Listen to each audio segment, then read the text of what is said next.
Out here on Glacier Peak, we're looking about 30 something miles, 10 or 11,000 feet of elevation gain. Should be a pretty sick trip.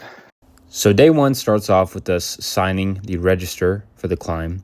We then begin our hike through the forest canopy on our way up to White Pass Camp. It's 11 and a half miles and about 4,500 feet of vertical gain, which with a 60-pound pack on really sucks.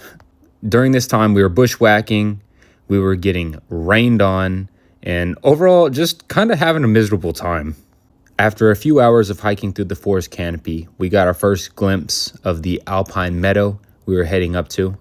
And this is when the hike actually became enjoyable because we started getting some pretty sick mountain views, some really nice PNW moody clouds, and more rain.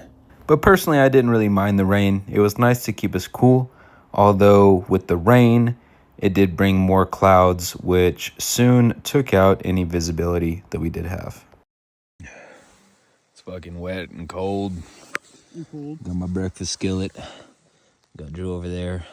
What's up, and after setting up camp and getting a nice dinner in, it was time to hotbox the tent and get some sleep before day two. All right, just got a good night of sleep. This beautiful basin here. We're about to take off, head on up to high camp. Yes, sir. Then back Glacier Peak early in the morning. The area between White Pass and Glacier Gap was essentially a traverse along these alpine meadows, which had intermittent snow sprinkled throughout. And we did see this super cool avalanche chute where the debris clearly rips through the forest. We've got all of these 35-degree or so angled slopes, and they converge down at the bottom and just annihilate these trees. And day two was a pretty enjoyable day. We just kind of pitter-pattered our way from White Camp up to Glacier Gap, which overall was a short distance, only about 5 miles and 1,500 feet of elevation gain. This is so fucking sick, man. I'm just so grateful to be alive, to be out here in these mountains, bro. Oh, man. Life is good. So, yeah, day two was pretty chill. A lot of smiles, a lot of good vibes. Got to kick it with the little marmot homies. And then we finally got our first view of Glacier Peak. First view of Glacier Peak. Look at it. Look at it. Look at it. Oh, my God. Oh my God, dude. That is high. We're gonna climb that shit. And once we made it to Glacier Gap, we found some nice rocks to set up camp. It was the lower Glacier Gap area. There's more space up higher, but we really didn't feel like taking our packs any higher up, and our area was actually pretty sick. We had a pretty amazing view of the Matterhorn of the North Cascades, Sloan Peak. There's nothing like a little snack out here in the mountains. Got my cream cheese and my bagel all squished up in my backpack. Now, luckily, there was running water at Glacier Camp, so we went ahead and filled up on everything, got some nice dinner in our systems, and then just kicked back and enjoyed the rest of the evening here at camp.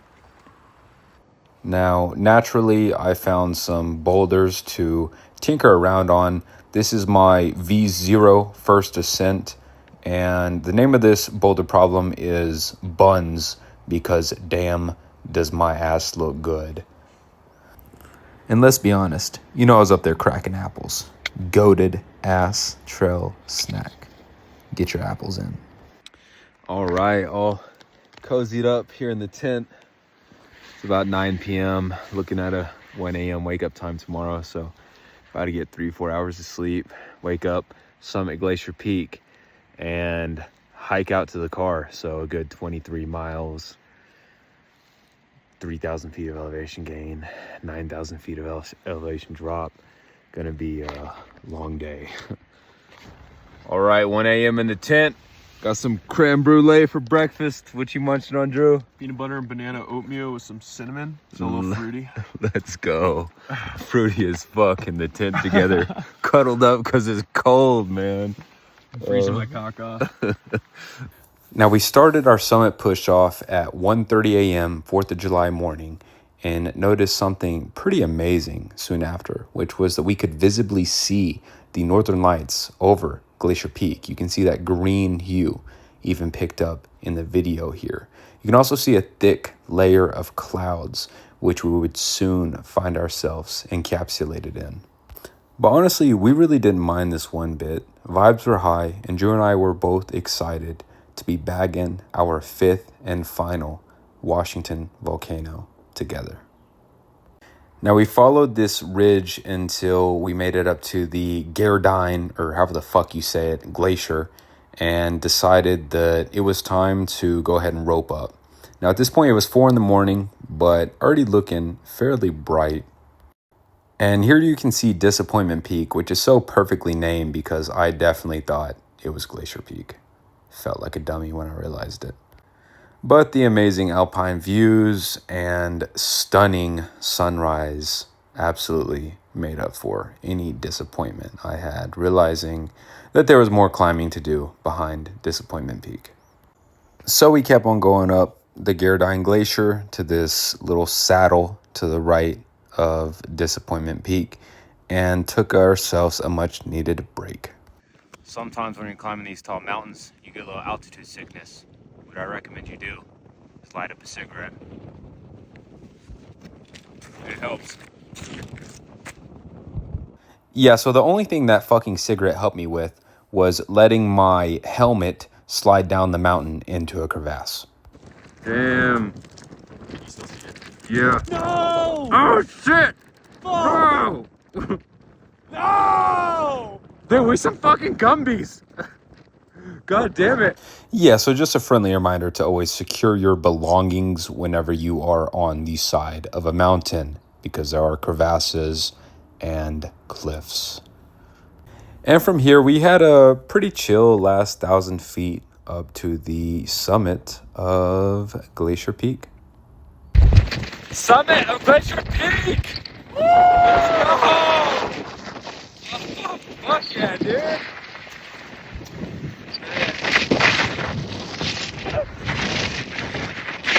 Holy shit. Woo! And on the way down, we saw some pretty large rock fall, which is why you wear a helmet, as well as some pretty stunning views of Mount Tahoma in all of her fullness. Now, an alternative route for Glacier Peak, if you don't want to travel the glacier, like if you want to solo it, is this scramble route here. So I'm going to include that in the video. Honestly, it looks awful and like a scree field, but hey, to each their own.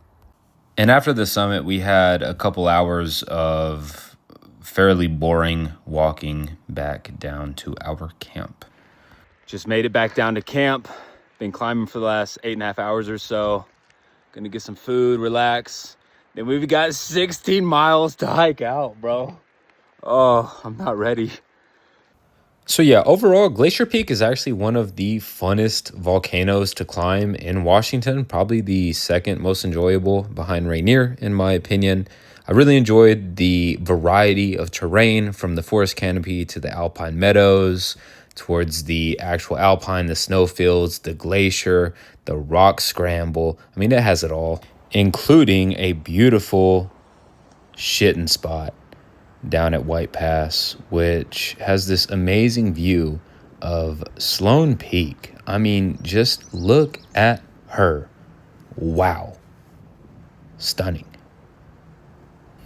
And yeah, we pretty much just trail ran the last like 16 miles because we just wanted to get the fuck out of there and go home.